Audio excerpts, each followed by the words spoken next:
그 다음에 이제 국민들한테 한미동맹 하면 식상하니까 이걸 살짝만 언급하고 넘어가더라고요. 넓고 깊은 한미공조. 그러니까 백모 용어로 하면 중충적 다면적 한미동맹 이렇게 되는 거죠. 예. 굉장히 또 표현이 명징합니다. 예. 당대표가 일주일에 3-4번씩 중대범죄로 형사재판을 받는 초현실적인 민주당인데도 왜 국민의힘이 압도하지 못하는지 함께 냉정하게 반성합시다. 국민의힘이 잘해왔고 잘하고 있는데도 억울하게 뒤지고 있는 게 아닙니다. 그래, 민주당 잘못하는 건 알겠어. 근데 국힘은 잘하고 있냐? 이 얘기죠. 근데 잘못하고 있다는 걸 표현할 때도 수루래야 초현실적이다. 우리가 야, 어떻게 이런 일이 벌어져? 이거 초현실적인데 굉장히 그러니까 독서를 하는 사람이에요. 저런 표현이 나오는 거 보면 독서를 하는 사람이에요. 초현실적이다. 그 다음에 이제 운동권 특권 정치를 청산하라는 강력한 시대 정신은 우리가 운동권 특권 정치를 비판하는 것만으로는 실현될 수 없고 바로 우리가 그 운동권 특권 정치를 대처할 실력과 자세를 갖춘 사람들이라고 공동체와 동료 시민들이 확신을 할 때 비로소 힘에 의해서 대체되는 것이다. 100번 맞는 말이죠. 제가 좀 죄송합니다. 이 우파나 뭐 이런 쪽 좀 제가 식상하게 여기는 게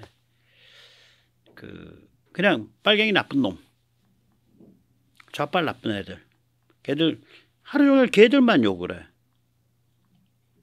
우리는 무슨 문제냐는 거지. 우리 문제는 얘기를 왜 안 하냐는 거지.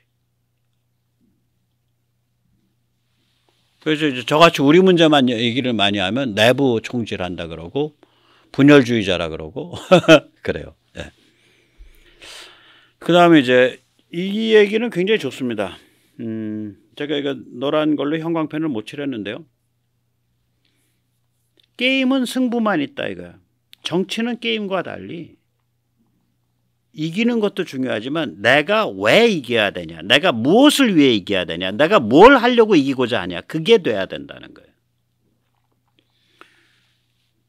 이 명분과 희망이 없다면, 이 비전이 없다면 왜 이겨야 되냐, 무엇을 하고자 하려고 이기고자 하는 거냐, 이 비전이 없다면 결국 정치는 게임이나 내똥 똑같아서 그놈이 되는 거고 국민들은 결국은 뭐 세금 내고서 표 사는 세금 내고 자기가 던질 표를 자기가 찍을 그 투표지를 사는 구경꾼이 되는 거 아니냐 그 얘기예요. 이거 보면서 니체 얘기가 생각이 나더라고요. 니체가 이런 말 하거든요. 나는 내가 무엇으로부터 자유로워진 건지에 대해서는 하나도 관심이 없어. 눈깔 똑바로 뜨고 내가 무엇을 위해 무엇을 향해 자유로워졌는지 나한테 말해봐. 똑같은 얘기잖아. 너희가 표를 어떻게 긁어 모아서 선거에서 당선이 된다, 낙선이 된다, 나는 그거엔 관심 없어. 네가 뭐 때문에 정치하려고 그러는 거야? 무엇을 위해서, 무엇을 향해서 정치하려는 거야? 그리고 네가 그 말이 너 입에 발린 말이 아니면 너의 실존에서부터 우러나오는 열망이고 갈망이야? 똑같은 얘기를 하고 있는 거예요. 그래서 야 이거 이 양반 이거 저기 공력이 있네. 공력이 있네. 제가 걱정했던 거 사람, 당 그거 잘하면 수습이 되겠다. 어느 정도까지는. 그런 생각이 드는 거예요. 또 내년 총선에서 타이밍과 지금 여건이 돼 있기 때문에 사람만 맞으면 내년 총선에서 상당히 이길 수 있겠다. 그런 생각이 드는 거예요. 자, 그래서 이제 내년 그 총선에 이제 땅지, 따지자 그러니까 여건에 대해서 생각을 해보죠. 경제에 대해서. 윤 대통령이 잘한 것 중에 하나가 경제위기 관리를 참 잘했습니다. 지금 세계 경제는 이중위기잖아요. 에너지 구조조정에서 오는 위기, 이거 우크라 침공 때문에. 그다음에 차이나 구조조정에서 오는 위기. 그러니까 차이나를 세계 경제가 구조조정시키고 있는 거 아니에요. 차이나 디리스킹. 이 두 가지 위기 속에서 한국이 상당히 건실하게 대응을 해왔다고요. 이상한 짓 안 하고. 그래서 2023년 제4분기 10월부터 지금 회복세가 뚜렷합니다.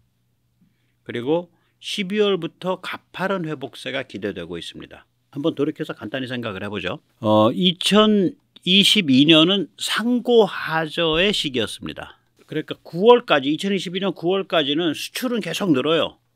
그러니까 작년 동기 비하면. 그런데 또 6월까지는 뭐 10몇 프로씩 늘다가 점점 이제 그 2021년 대비, 그러니까 전년 대비해서 점점 그 증가폭이 작아져가. 그래서 10월부터는 마이너스로 들어가요. 10월, 11월, 12월이. 그러니까 2022년에. 그러니까 2021년 전년에 비해서 마이너스로 돼요. 수출은 그랬고요. 수입은 이제 전쟁이 터지니까 이제 막 그저 에너지 가격 튀어 올라가고 막 유가가 한때 110몇 불, 120불 가까이 갔죠. 원자재 가격이 상승하니까 수입이 급증하죠.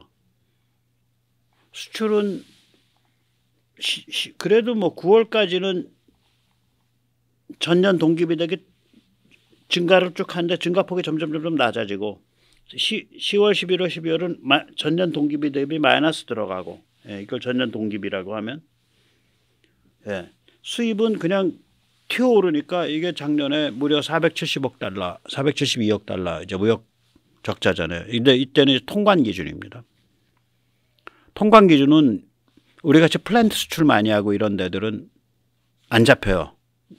물건이 빠져나갈 때 잡히는 거니까. 그래서 이제 은행 거래 기준, 이걸 상품 수지라 그러거든요. 은행 거래 기준은 작년에 한 150억 달러 정도 흑자입니다. 2022년도.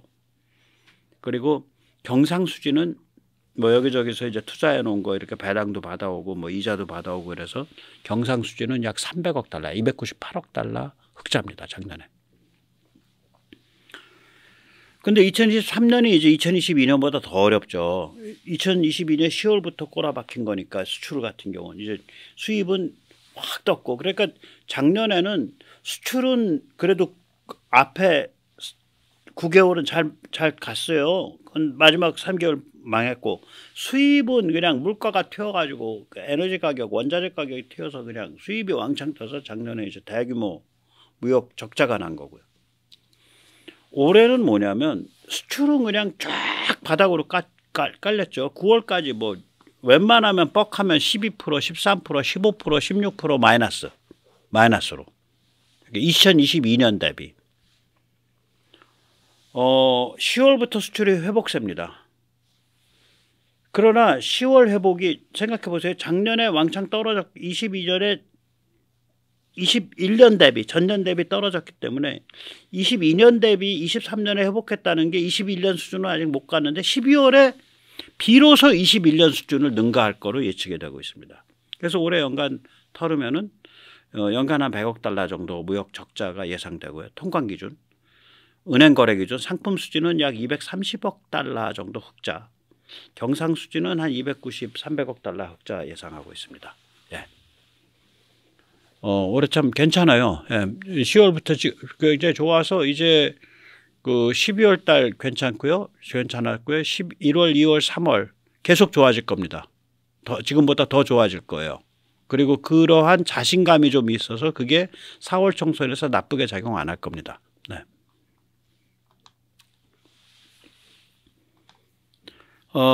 영재위기 관리 한번 여기서 보시죠. 예. 여기서 이제 간단하게 설명을 드리면, 네. 예. 이게 맨 왼쪽 줄이 21년 대비 22년이에요. 22년 겁니다. 그러니까 1월 달에 15.2%, 2월 달에 20.6%. 그러니까 전쟁 터지기 전까지 잘 나갔어. 전쟁 터진 다음에도 괜찮아요. 18%, 12%, 21%, 5월까지. 수입이 튀어갖고 마이너스가 3월부터 나서 그렇지. 적자폭이.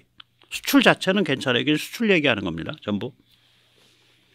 근데 이제 전 세계가 이제 불황으로 확 접어드니까 이 수출도 확 가라앉죠. 수출 증가율이 5.2, 9.4, 6.6, 9월 달에 2.8%, 21년 대비해서. 그 수출 증가율이 절반 혹은 절반 이하로 꺾여버리잖아요. 6, 7, 8, 9가. 수출 증가율이. 증가는 계속 하고 있는데. 전년 대비, 전년 동기비 대비. 그러다가 10월 되면은 전년 동기비 대비 이제 마이너스로 빠져버려요. 21년 대비. 마이너스 5.7, 마이너스 14, 마이너스 9.6. 그러고 나서는 23년 올해 들어서는요. 1월부터 9월까지는 22년 대비해서 계속 주는 거예요. 마이너스 16, 마이너스 7, 마이너스 14, 마이너스 14, 마이너스 5, 마이너스 6, 마이너스 16, 마이너스 8, 마이너스 4 이거 다 통관 기준입니다. 그러다가 10월 대비 5.1%가 상승했어. 근데 이걸 만약에 21년 수준 회복했냐? 못했어요. 이게 그러니까 분모가 달라지기 때문에. 그러니까 22년을 계산을 할 때는 분모가 21년이 되는 거고요. 23년을 계산할 때는 분모가 22년이 된다고. 22년이 왕창 줄어있기 때문에 똑같은 양을 올라가면은 이건 6.0%가 돼요. 이제 빨간색. 6.0%였다면은 21년을 회복한 건데 5.1%밖에 못했으니까 21년 못 회복한 거죠. 그 다음에 11월 같으면요 14%가 줄었잖아요. 그럼 21년에 11월을 회복하려면 16.3%가 돼야 돼요. 근데 7.8%밖에 회복을 못했어 11월엔. 12월을 제가 지금 기대하고 있는데 11월이 20일까지가 증가율이 13%인가 돼요. 그런데 우리나라 수출 집계가 통관 기준 수출 집계가 우리가 통관을 월말에 많이 시키나 봐요. 패턴이. 그래서 우리가 만약에 수출 증가율이 13% 정도였다. 20일까지 그러면 월말까지 가면 15% 갈 수 있겠는데 이런 생각을 하는 거예요. 뭐 13년 15든 간에 이게 10.6%를 넘으면 21년 수준 나오는 거예요. 괜찮은 거죠. 지금 22년 대비해서는 당연히 10월부터는 당연히 이 플러스로 돌아야 됩니다. 왜냐하면 22년이 10월부터 이게 다 빨간색이었으니까. 오히려 22년 그 감소폭보다 숫자가 높아야 21년 수준이나마 회복하는 거예요. 근데 10월, 11월은 그렇게 못했어요. 근데 12월은 그걸 훌쩍 넘을 것 같아요. 지금 느낌에. 자, 그럼 이제 똑같은 방식으로 내년 이제 1월부터 9월을 한번 보자고. 1월부터 9월이 뭐냐. 올해 23년에 1월, 9월이 전부 다 이게 마이너스인데 아니야. 그러면 요 파란색 정도 숫자가 나와야 22년에는 1월부터 9월은 21년 대비 늘은 해요. 그거를 마킹하려면 이 파란색 정도가 나와야 되는 거예요. 22년을 회복하려면 22년 1월 9월이 괜찮았다고요. 수입이 늘어가지고 적자가 큰 거지 수출 자체는 괜찮았어요. 22년 1월 9월이. 수입이 워낙 늘어가지고 적자지. 그러니까 지금 수출 얘기하는 거거든요. 그러니까 이게 이 정도 나오면은 내년 굉장히 좋은 거예요. 아마 나올 수 있을 것 같아. 1월 달에 22년 대비 19.6%, 23년 대비 19.6% 나오면은 22년 수준 회복하는 거고요. 8.3% 나오면은 22년 수준 회복하는 거고요. 2월 달에 16.1% 나오면 22년 수준 회복하는 거고요. 17% 나오면 23년 대비 17% 나오면은 22년 수준 회복하는 거고요. 이게 그런 숫자입니다. 혹시 이거 필요하시면은 이거 잘 이렇게 제가 어디 링크 같은 거 하나 좀 잘 안내해 드릴게요. 이거 계산하는데 1시간 정도 걸렸어요. 이게 제가 수학을 다 잃어먹어서 난 몇 번 해보고 나서야 이게 일반적 공식을 만들 수 있더라고요. 이제 머리가 이제 안 돌아가. 네. 연식이 됐어요. 자, 이제 이게 제가 말한 천지인 중에 이제 한동훈이 국힘이란 사람의 그 집단을 제대로 좀 세울 수 있겠냐. 인을 얘기를 한 거고, 그 다음에 경제적 여건, 지를 얘기한 거, 이제 타이밍, 시운을 얘기를 하는 거예요. 이게 이제 글로벌 질서와 이제 한미동맹이죠. 특히 한미동맹 중심으로 봐야죠, 우리는. 예. 이걸 제가 하는 김에 한미동맹을 이제 제대로 한 6단계로 나눴습니다. 그래서 45년에서 53년이 한미동맹 형성기, 그 다음에 53년에서 71년이 한미동맹에 기반해서 전후 복구 및 경제발전을 이룬 거예요. 미국의 원조 지원 속에 전후 복구하고 경제 발전을 시작한 겁니다.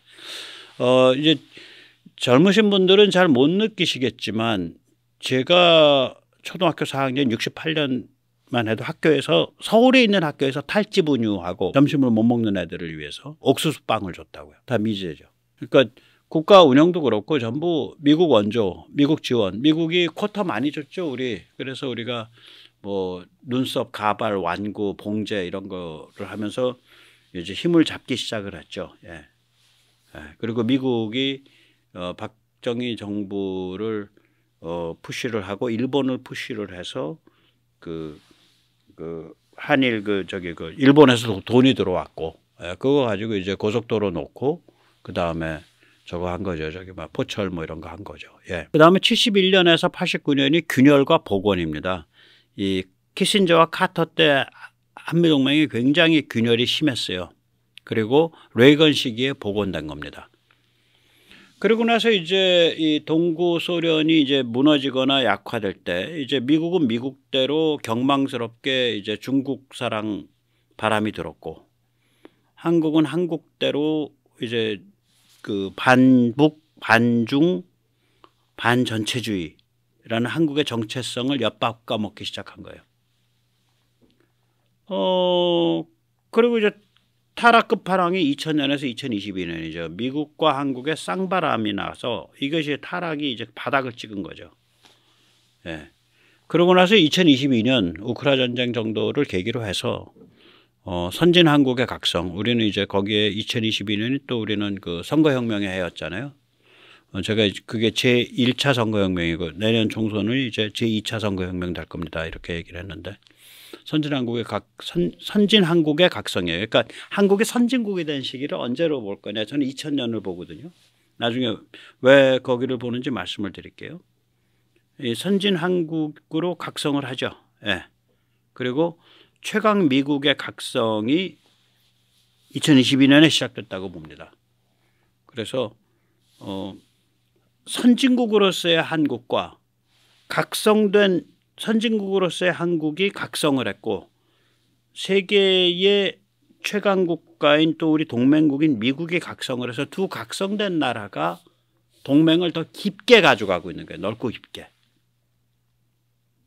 그러니까 예를 들면 동맹이 완전히 이제 차원이 달라진 거고요.